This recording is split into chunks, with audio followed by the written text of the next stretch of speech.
नमस्कार मित्रांनो, मी श्री स्वामी समर्थ या चॅनलमध्ये आपले सहर्ष स्वागत करत आहे। बाहेर पाऊस पडतोय, वातावरण किती छान आहे ना। पण या पावसाळ्यासोबत अनेकदा आपले खर्च वाढतात, हो ना। चहा, भजी, बाहेरचे खाणे, कपड्यांची खरेदी, आजारपण, गाडीचा खर्च, बिले, कधी कधी तर कळतच नाही की पैसे कुठे जातात। या पावसाळ्यात तुम्हाला तुमच्या खिशाला झळ बसू नये, उलट तुम्ही अधिक बचत कशी करू शकता यासाठीच आजचा हा व्हिडिओ आहे। आज आपण अशा 5 सोप्या आणि प्रभावी टिप्स पाहणार आहोत, ज्या तुम्हाला या पावसाळ्यात तुमचा खर्च आटोक्यात ठेवण्यात आणि चांगली बचत करण्यास मदत करतील। हा व्हिडिओ शेवटपर्यंत नक्की बघा, कारण शेवटची टिप तुमच्यासाठी खूप महत्त्वाची ठरू शकते। चला तर मग सुरू करूया आजच्या व्हिडिओला।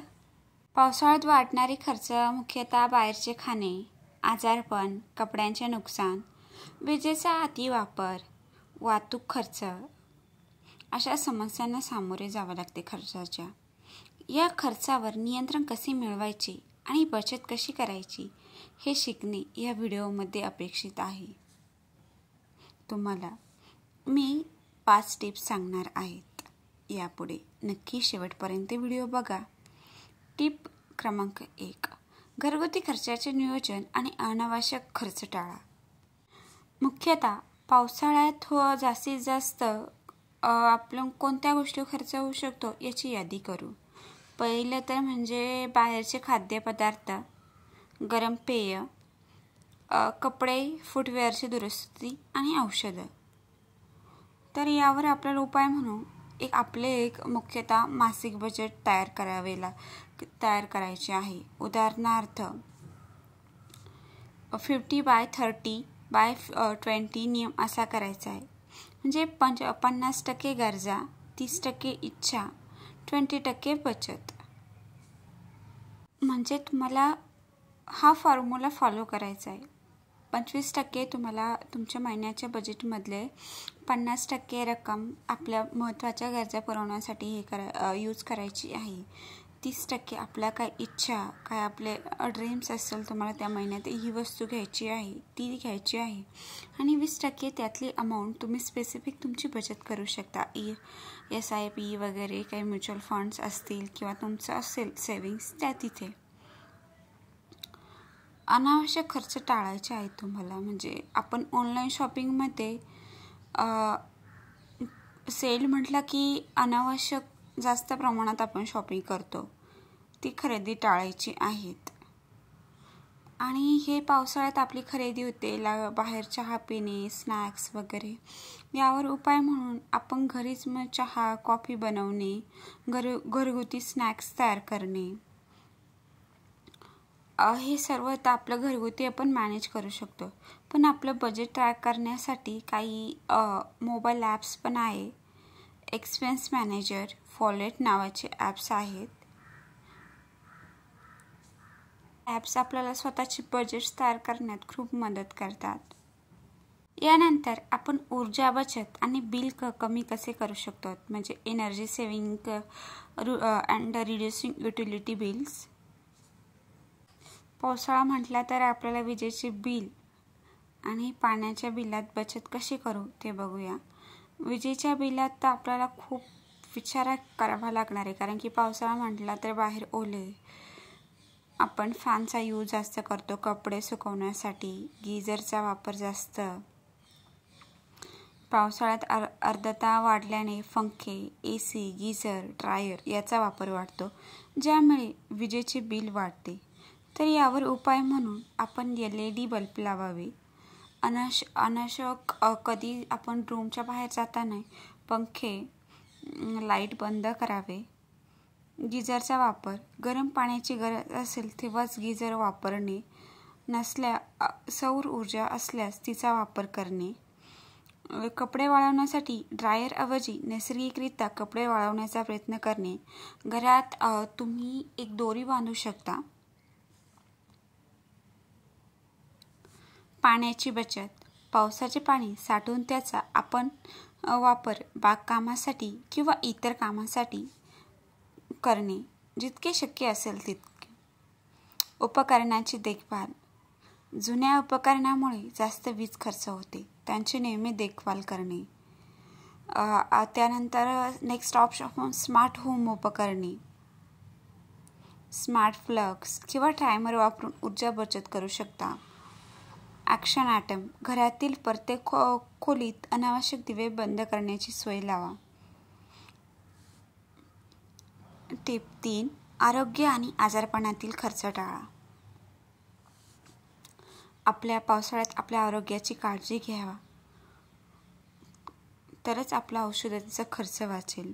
पावसाळ्यात आजारपण वाढते, ज्यामुळे डॉक्टरांचे आणि औषधांचे बिल वाढते.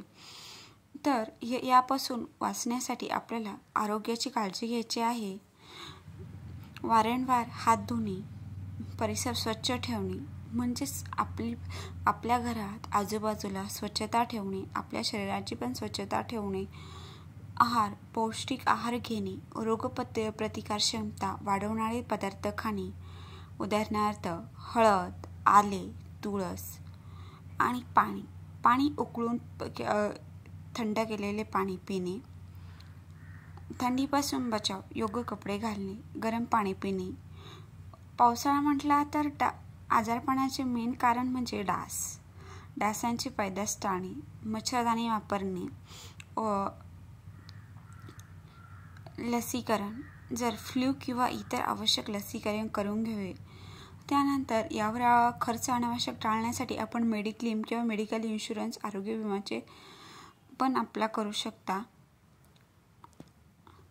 दररोज आपली रोगप्रतिकारक्षमता वाढवण्यासाठी दररोज सकाळी गरम पाणी पिण्याची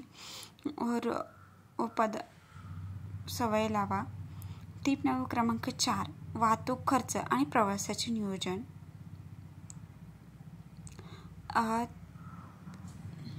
पावसाळ्यात सार्वजनिक वाहतूक वापरणे किंवा स्वतःच्या वाहनाने प्रवास करणे